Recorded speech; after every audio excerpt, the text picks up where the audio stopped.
नमस्कार। 30 वर्षीय व्यक्ति, उनकी हस्तरेखाओं को मैं यहाँ देखने जा रहा हूँ। उंगलियों पर क्या गतिविधि है, पर्वतों पर क्या गतिविधि है,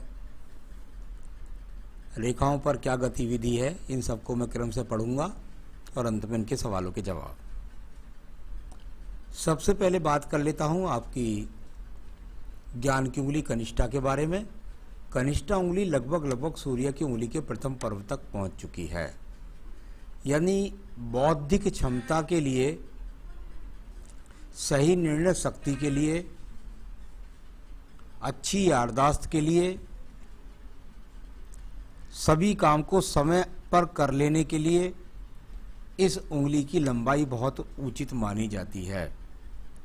प्रथम पर्व मानसिक पर्व होता है और मानसिक पर्व यहाँ पर लगभग ठीक है। किसी प्रकार से कोई ऐसा नहीं कह सकते कि मानसिक स्थिति में किसी प्रकार की कोई कमी है, इसका उपयोग कीजिए। सेकंड पर्वत भाषा के अंदर कड़वाहट के लिए या लड़ने झड़ने जैसी प्रवृत्ति के लिए, उस तरह का भी यहाँ पर कोई संकेत नहीं है। तीसरे पर्व पर खड़ी हुई रेखाएं भी ठीक प्रकार दिखाई देती हैं, यानी आप प्रयास करें आज की तारीख में भी तो आपको नौकरी आपके लिए तैयार रखी है, आप कर सकते हैं। आइए बात करता हूं मैं इसके बाद आपकी उंगली की, और वो उंगली है आपकी यहाँ पर सूर्य की उंगली। सूर्य की उंगली प्रथम पर्व से बीपी, एक्सीडेंट, आँखों के रोग, क्रोध, ये सब चीज़ें यहाँ पर कुछ भी नहीं है। सेकंड पर्वत पर राज्य सरकार से संबंधित रेखाओं का कोई सहयोग नजर नहीं आता। साथ ही साथ तीसरा पर्व, यहाँ पर परिवार से अच्छा खासा सपोर्ट व्यक्ति को प्राप्त है। बात करूँगा इसके बाद मैं आपकी शनि की उंगली के बारे में। शनि की उंगली प्रथम पर्व किसी भी प्रकार का स्थायी रोग नहीं। सेकंड पर्वत पर अभी धन के बहुत अच्छे स्रोत नहीं, और तीसरा पर्व आप चाहें तो धन के लिए संघर्ष कर रहे हैं अभी परिवार की स्थिति को यथास्थान तक पहुंचाने के लिए। बृहस्पति के प्रथम पर्व को देख लेते हैं। किसी तरह का बहुत ज़्यादा क्रोध नहीं है, किसी तरह का बहुत ज़्यादा अभिमान नहीं है, सहयोगात्मक रवैया परिवार के साथ भी लेकर के चलते हैं, साथ ही साथ अपनी उन्नति तरक्की के लिए सोचते हैं। सेकंड पर्वत पर कुछ रेखाएं माइनस दिखाई पड़ती हैं। जब ये कुछ माइनस रेखाएं दिखाई पड़ें तो इसका मतलब होता है प्रेम संबंधों में कड़वाहट, जब विवाह ना हो। साथ ही साथ विवाह में जन्म पत्री कुंडली मिलान कर लें, जिससे पति पत्नी के बीच में सही तालमेल रह सके। यहाँ पर जब तीसरे पर्व पर अभी क्योंकि विवाह नहीं हुआ है, बाद में इन रेखाओं का मतलब होता है कि व्यक्ति के अंदर संतान से संबंधित ज़्यादा चिंताओं का होना और संतान का कभी कभी देरी से होना।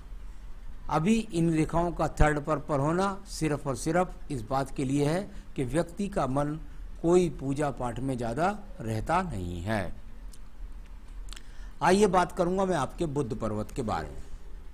बुध का पर्व, और यहाँ पर यदि आप देखेंगे तो एक रेखा के, विवाह रेखा के बारे में तो बाद में जिक्र करूंगा मैं आपको, पहले ये बुध पर्वत की रेखाओं को देखता हूँ। यहाँ पर ये रेखाएं अभी बहुत ज़्यादा स्थायी मजबूती के साथ नहीं हैं, यानी कुल मिलाकर यदि कहूँ तो केवल अभी कह सकते हैं कि भाई अपने आप में कहीं आप तय ही नहीं कर पा रहे हैं कि मुझे धन की कौन सी स्थिति की तरफ जाना है। कुल मिलाकर ये इतनी खराब रेखाएं भी नहीं हैं कि आप प्रयास ना करें। प्रयास करें तो आपको जॉब ना मिले, प्रयास कर सकते हैं, जॉब मिल जाएगी।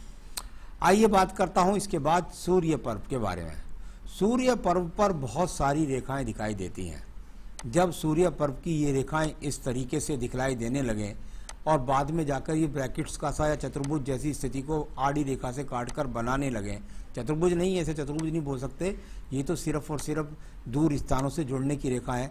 ये वो रेखाएं हैं जो आपके जीवन में आपको कई बार विदेश यात्रा करा सकती हैं, आपको दूर स्थानों से भाग दौड़ चढ़ा करके धन के संबंध बना सकती हैं। यानी आने वाला समय आपको काफ़ी भाग दौड़ भरा रहेगा, दूर स्थानों से यात्राएं कराएगा और उस भाग दौड़ से ही आप अपना सम्मान बना पाएंगे। ये इस प्रकार से बोल सकते हैं। चलिए बात करता हूँ यहाँ पर आपके एक अन्य पर्वत के बारे में, वो है आपका भाग्य का पर्व।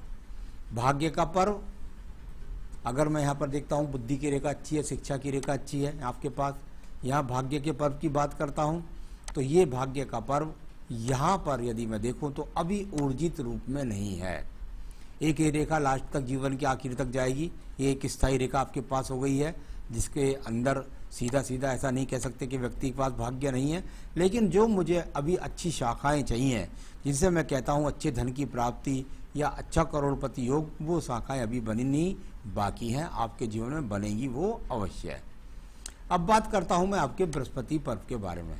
बृहस्पति का पर्व, और कुल मिलाकर के बृहस्पति पर्व पर किसी प्रकार का त्रिभुज नहीं है, किसी प्रकार का एक्स का चिन्ह नहीं है, राज्य सरकार से नौकरी मिलने का कोई संकेत नहीं है, परंतु यहाँ पर किसी प्रकार का भक्ति भाव नहीं है, और सीधी सीधी बात है पूजा पाठ के लिए व्यक्ति के पास समय नहीं है। तो कुल मिलाकर यहाँ अभी बृहस्पति आपको ज़्यादा किसी भी प्रकार से सहयोग नहीं कर रहा है। इसकी थोड़ा पूजा पाठ कर लेंगे, आपके जीवन में उन्नति, तरक्की, प्रगति, प्रमोशन सब चीज़ में आ जाएंगी। मैं बात करता हूँ इसके बाद आपकी यहाँ पर हृदय रेखा के बारे में। हृदय रेखा, और यदि आप देखेंगे तो इस पर से बहुत सारी शाखाएं देखें तो हल्का सा नीचे नीचे ड्रॉप लगाती हैं, यानी कह सकते हैं कि थोड़ा सा कुंडली मिलान का ज़रा जरूर विशेष रूप से ध्यान रखिएगा। अभी किसी प्रकार से कोई रोग नहीं है, कोई बहुत बड़ी भारी चिंता भी नहीं है, बस ये कह सकते हैं थोड़ा सा कुंडली मिलान कर लीजिएगा। तो इस तरह का कुछ थोड़ा सा जरूर ध्यान रखना है। ये मुझे बृहस्पति पर्व से ही बोला था और मैं ये बात आपको यहाँ से भी बोल रहा हूँ। मैं बात करता हूँ आपके निम्न मंगल पर्व के बारे में। निम्न मंगल पर्वत पर अभी बहुत सारी रेखाएं आपस में एक दूसरे को काट करके लगी हुई हैं, यानी कुल मिलाकर अभी आप स्थायी नहीं हो पा रहे हैं। सही रूप से क्या टारगेट मुझे चुनना है उस पर से थोड़ा सा आप भ्रमित हैं, और कुल मिलाकर मेहनत कर रहे हैं, लेकिन वो दिशाहीन मेहनत हो रही है, और उसका अभी आपके पास यहाँ पर किसी भी प्रकार से मंगल पर्व से यहाँ पर अभी आपको सहयोग नहीं है। बहुत सारी शाखाएं निकल करके आयु रेखा को भी काट रही हैं। काफ़ी आपके जीवन में थोड़े समय के लिए संघर्ष रहेगा, और उसके बाद फिर ये रेखाएं यहाँ पर आपको थोड़ा सा छूटनी शुरू हो जाएंगी और आगे नहीं काटेंगी। तो कुल मिलाकर संघर्ष है आपके जीवन में, और उसके बाद आपके जीवन में उन्नति, तरक्की आपका इंतजार कर रही है। आइए बात करते हैं इसके बाद में आपकी बुद्धि रेखा के बारे में। मैंने 50 हजारों एपिसोड के अंदर बताया कि जब जब ये रेखा व्यक्ति की पार कर जाए पूरे हाथ के अंदर, ऐसे व्यक्तियों दूर स्थान से, घर से हजारों किलोमीटर की दूरी पर नौकरी करते हैं। बहुत हद तक व्यक्ति विदेश से जुड़ करके भी अपने जीवन में अपने आप को स्थायित्व करते हैं।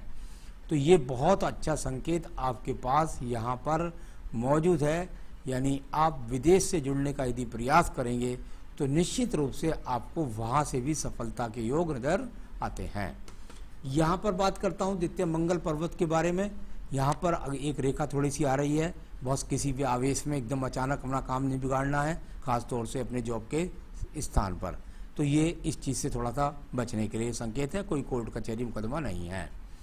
अब मैं बात करता हूँ इसके बाद आपके चंद्र पर्वत के बारे में।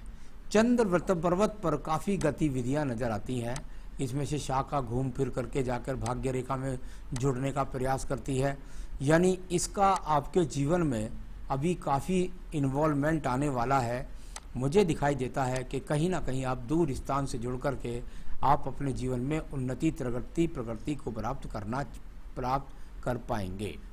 तो ये इस तरह का यहाँ पर जो संकेत था वो चंद्र पर्वत पर कोई किसी प्रकार के डिप्रेशन का योग नहीं है। तो मैंने आपकी एक रेखा छोड़ी थी, अब उसके बारे में बात करूंगा। ये शुक्र पर्वत तक जाकर प्रवेश करती है। ये रेखा यहाँ से गई है, या थोड़ा सा शाखा विभाजित हुई, इसके बाद मिलती हुई जाकर के नीचे शुक्र पर्वत के अंदर जाके इसने प्रवेश कर लिया घूम फिर करके। अब देखिए इस रेखा का क्या संबंध है। जब जब आपकी विवाह रेखा इस तरीके से शाखा निकल करके और शुक्र पर्वत तक प्रवेश करे। पत्नी व्यक्ति की सुंदर होती है, सुयोग्य होती है और अपने आप में बहुत सहयोगी होती है। सब तरीके से पत्नी का सहयोग मिलेगा आपको, इस बात को दिखाती है। अगर ये थोड़ा ऊपर के शुक्र पर्व से निकलती तो ससुराल पक्ष से अच्छा धन मिलता। यहाँ ससुराल पक्ष से अच्छा धन नहीं, अच्छी पत्नी, सुयोग्य पत्नी, सहयोगी पत्नी आपको मिलनी है। ये इस बात की शाखा है। साथ ही साथ इस रेखा का कभी कभी जीवन में ये भी देखा जाता है कि अगर व्यक्ति सही मौके पर विवाह को चूक जाए तो उसका थोड़ा सा विवाह लेट हो जाता है। तो चलिए, यहाँ एक अन्य शाखा दिखाई देती है, आपको थोड़ा परिवार से सपोर्ट के लिए है। केतु पर्वत पर यदि देखता हूँ तो यहाँ से भाग्य रेखा का उदय होता है, ये भाग्य रेखा का उदय, और यहाँ से जाकर के भाग्य रेखा खत्म हो गई और फिर इसका दूसरा उदय भाग्य रेखा का इधर साइड से होता है। यहाँ से देखेंगे दूर स्थान से जुड़े, यहाँ से भाग्य बना, आगे तक चला गया और यहाँ पर सहयोगी रेखा, पत्नी का सहयोग भी मिला और इस तरीके से आगे आप बढ़ते चले गए। कभी कभी ऐसा मानते कि भाग्य उदय पत्नी के आने के बाद। तो चलिए, ये मैंने बताया आपको कि आपके हाथ के अंदर भाग्य रेखा भी है और उस प्रकार की जो आपकी विवाह रेखा निकली है उसका क्या आपके जीवन में लाभ है। अब बात करता हूं मैं आपके शुक्र पर्व से पहले मंगल रेखा के बारे में। यह आपको ज़्यादा सपोर्ट नहीं करेगी, लगभग 40 वर्ष तक सपोर्ट करेगी। उसके बाद आपको स्वयं अपनी शक्ति से लड़ना पड़ेगा। आइए बात करते हैं इसके बाद संसाधन के पर्व की। संसाधनों का पर्व अभी कोई बहुत ज़्यादा लग्जेरियस नहीं है। कुल मिलाकर के अभी यहाँ पर संसाधनों के लिए आपका संघर्ष बना हुआ है। अब बात करता हूँ मैं आपकी आयु रेखा के बारे में। आयु रेखा यदि आप देखते हैं तो जाकर लगभग मणिबंध तक पहुँचती है, आखिर में जाके मछली जैसा चिन्ह बनाती है। इसको दीप तो नहीं बोल सकते, लेकिन इसको मछली जैसा चिन्ह बोल सकते हैं। कुल मिलाकर ये सहयोगात्मक रवैये के लिए ही माना जाता है। इसका कोई भी किसी प्रकार से कोई नेगेटिव रिजल्ट नहीं है। आयु रेखा लगभग 76-77 वर्ष की यहाँ पर नज़र आती है। इसके बीच में भी एक्स है, थोड़े से जरा ध्यान रखिएगा। तो कुंडली मिलान करके आप अपने जीवन के अंदर जरूर विवाह करें, ये मैं आपकी फिर आपको दोबारा से सलाह देता हूँ। तो ये मैंने आपको सब बातें बताई। आपकी रेखाएं जिस तरह से बोलती हैं, ये तो इनको बोला है। सवालों के लिए बिल्कुल कई पक्षों को देख करके सवालों का जवाब बोला जाता है और उसके लिए जो मैथ होता है वो एक अलग मैथ होता है। उस मैथ के द्वारा मैं आपके सवालों के जवाब देने जा रहा हूँ। सबसे पहले आपने पूछा कैरियर कैसा रहेगा। दूसरा सवाल भी साथ के साथ जोड़ लेता हूँ, जॉब करें या बिजनेस और कौन सा। ये व्यावसायिक रेखा नहीं है हाथ के अंदर। मेरे हिसाब से मैं आपको व्यवसाय की सलाह ही नहीं दूंगा, तो कौन सा तो बात बहुत दूर की है। मेरे हिसाब से सिर्फ और सिर्फ आप अपना कैरियर पर ध्यान करें और विदेश के लिए ज़रूर ट्राई करें। ख़ास तौर से यहाँ नवंबर 21 से लेकर के फरवरी 2024 के बीच में, तो वो आप विदेश से जुड़ें। विदेश से जुड़ करके आपका काफ़ी अच्छा आपको लाभ प्राप्त होगा। तो ये चांस आएगा आपके जीवन में, तो आप इसको कर सकते हैं। आने वाले समय में बहुत जल्दी आपको नवंबर 21 से लेकर फरवरी 24 के बीच में जॉब चेंज का अवसर भी मिलेगा और स्थान परिवर्तन का सामना और विदेश यात्रा का बहुत अच्छा मौका। तो उसको आप कैश करना चाहें तो कर सकते हैं। पैसा कितना रहेगा ज़िंदगी में, पैसे की कोई प्रॉब्लम नहीं है। पैसा आपके जीवन में आता रहेगा, उसका यहाँ पर ऐसा कोई नहीं लगता कि कोई बहुत बड़ा आपको लॉस होने वाला है। तो पैसे की तो धीरे धीरे तरक्की और बढ़ती रहेगी। खुद के घर के लिए आप पूछते हैं, अभी 7-8 साल तक कोई मकान के योग नहीं दिखाई देते और इससे आगे की रेखाएं हाथ में बननी अभी बाकी हैं। शादी के लिए आपने पूछा है, आपको बता देता हूँ, यहाँ अप्रैल 2022 तक अगर आपका विवाह हो गया तो हो गया, नहीं तो फिर आपको लगभग 3-4 साल और इंतजार करना पड़ेगा। पत्नी की साइड से ससुराल पक्ष से शायद आपको संतुष्टि रहेगी ज़्यादा, लेकिन पत्नी की तरफ से आपको बहुत संतुष्टि रहेगी। तो कुल मिलाकर आपके सभी सवालों का जवाब मैंने दिया। आपको कोई रत्न मेरे हिसाब से पहनने की मैं सलाह नहीं दूंगा और आप सिर्फ और सिर्फ जो बृहस्पति है वार का आप प्रसाद बांट सकते हैं और ओम ब्रह्म बृहस्पति नमः की आप माला का जाप कर सकते हैं, जो आपका वैवाहिक सुख, आपकी तरक्की, उन्नति, प्रगति, प्रमोशन, धन, ये सब आपको उससे प्राप्त हो सकता है। नमस्कार।